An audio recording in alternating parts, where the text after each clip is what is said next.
Vamos a hablar del tema de la corrupción. Sí.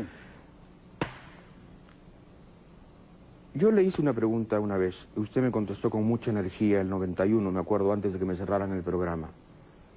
No hay nada que usted deba contarnos de lo cual se arrepiente, no hay ninguna amistad de esas generosas que a usted lo convirtieron en un receptor de bonificaciones no declarables. Le respondo lo mismo que entonces, no. ¿No robó usted, doctor García? Absolutamente no. Cuando uno quiere un sitio en la historia, no necesita dinero. ¿No permitió que robaran? Si robó a alguien, no fue con mi permiso ni mi concesión. ¿Cómo que si robó a alguien? ¿Y el BCCI?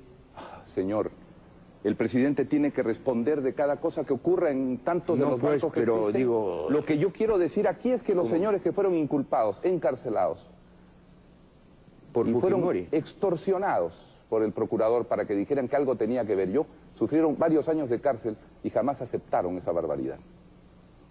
Sí, pero el dueño del BCCI alguna vez lo vio usted en Palacio. Jamás, perdón, jamás. ¿Jamás? Jamás. Lo único que se dijo en esa persecución absurda que hicieron fue el fax de una secretaria que decía que iban a pedir una cita para un dueño que yo no vi ni conocí. ¿No lo conoció? Jamás, jamás. Eso está probado en el expediente. Señor, a mí me persiguieron 2 años. Solamente... 2.500 bancos dijeron que jamás tenía una cuenta en ellos. Hay una cosa muy rara en lo del BCCI. En su gobierno ocurrió. El BCCI era un banquito, y abrió aquí una sucursal. Y luego el BSR, con Leonel Figueroa de gerente y con Brian Jensen de presidente, le mete 260 millones de nuestras reservas a esa sucursal que, según el informe de la banca inglesa, pertenecía a un banco dudoso porque le ponían 4 de reputación de 1 a 5. Bueno, ¿y yo qué tengo que ver con el señor Brian Jensen, que ya murió y que era axiopopulista? ¿O las decisiones internas del banco, señor? Leonel Figueroa no tenía que ver con usted. A mí no me pedía permiso para decir dónde se compraba sus zapatos o sus corbatas o dónde colocaba las reservas. Pero usted como presidente... ¿Usted cree que al presidente Paniagua le están consultando en este momento los 30 bancos en los cuales se colocan las reservas? Eso es una injusticia. Pero Paniagua no es tan metiche como usted. ¿A usted no le interesaba dónde iban nuestras reservas? Otro adjetivo. Pero metiche es un adjetivo generoso. Metiche en el sentido de controlarlo todo. Bueno, no, porque uno no es experto en eso. Hay una gerencia con 30 o 40 personas que estudian cada uno de los bancos del mundo. Segunda pregunta, ¿por qué una vez aterrizó raramente en Luxor?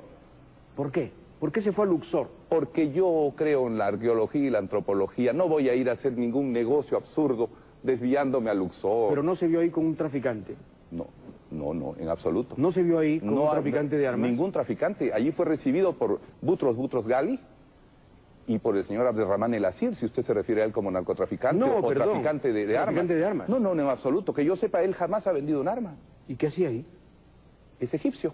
No, pero ¿qué hacía ahí con usted? Es egipcio. Yo venía de Harare, del sur del África, le explico geográficamente, y volviendo hacia Europa, ¿cómo no voy a detenerme en el Cairo y en Luxor un día?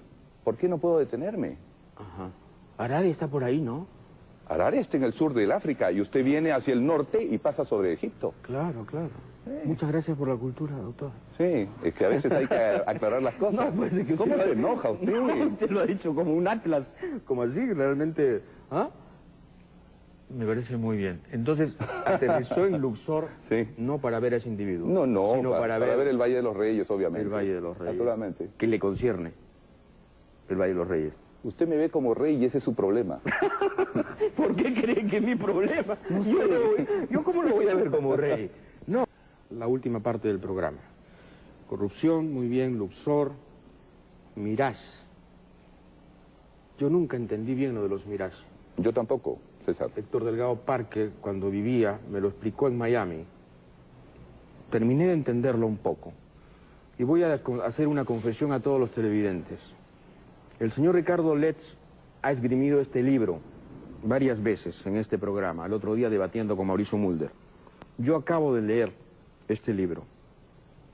He leído las 40 páginas correspondientes a las conclusiones. Y en relación a los Mirage, debo decir que Carlos Malpica, en relación al señor Héctor Delgado Parker, no ofrece una sola prueba de lo que dice, y dice 200 millones de dólares se repartieron Héctor Delgado Parker y Alan García. ¿De dónde saca la cifra no se sabe. ¿Cómo procede a hacer ese cálculo? No se sabe. Lo único que se sabe es que es el primer caso en que una reducción de flota determina más dinero para repartirse. No entiendo. Si había que repartirse algo, debían extender la flota y no achicar la flota. Porque evidentemente la flota no se revendió, porque en eso Dassault, la fabricante, tenía derecho de veto. Yo se lo cuento en 2 palabras. El gobierno anterior compró 26 aviones, los más caros del mundo, de manera criminal y en mi concepto, para aceptar sobornos. Pagó 150 millones de dólares antes de dejar el gobierno. Y yo me encontré con un contrato que declaré era nulo. Como no se podía anular sin perder los 150 millones, llegamos con el Estado francés, que era propietario de la fábrica, a la transacción de aceptar 12 aviones sin pagar nada más. ¿De dónde podía salir una coima? Estos bárbaros dijeron que habíamos cedido los otros 14 a Irak. Ahí está en la declaración.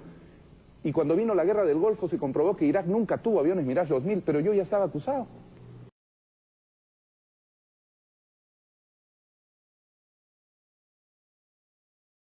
¿Logró usted estatizando la banca? Nada. Con la caída, logré, ¿sabe qué? Estar 10 años... Cavar su tumba. En el extranjero. Cavar su tumba. Perseguido. ¿Y por qué? ¿Valía Usted la ha pena? mencionado a los Picasso, Sí. propietarios del Banco Así Latino, es. que eran los patrones de Olivera y que formaron parte de su movimiento político. Así es. Y ellos eran los responsables de las acusaciones que se lanzaban contra mí, que si tenía una casa más grande que la de Julio Iglesias en una isla de Miami, que si tenía 50 millones, y fue dicho en el programa de César Hildebrand, entonces el informe LARC, y fue revelado ahí, y eso fue una patraña y un crimen por lo que aún no han pagado los que inventaron eso. Usted no tiene buena memoria en eso. Nosotros fuimos los que justamente denunciamos la fragilidad del informe LARC. No, pero fue dicho en el sentido que se conoció también. Y nosotros dijimos justamente que el cubano que contrató Olivera era un pobre diablo. Y por eso Olivera, lo primero que hizo, cuando Lucar debutó en la televisión, después de que nosotros nos dieron una patada en el poto y nos mandaron fuera del país, lo primero que hizo fue invitar a Olivera. Y Olivera, la primera noche, Lucar dijo: Nicolás, tú has demostrado esta noche que nadie es imprescindible en la televisión. Ha sido el doctor Alan García. Muchas preguntas han quedado pendientes, muchos temas, desde luego, evidentemente. Lo que no vamos a hacer aquí, de ninguna manera, es convertir esto en una reyerta de cantina, como quiere cierto sector de la derecha, en una carnicería grosera e infame, para castigar al hombre que alguna vez se le enfrentó.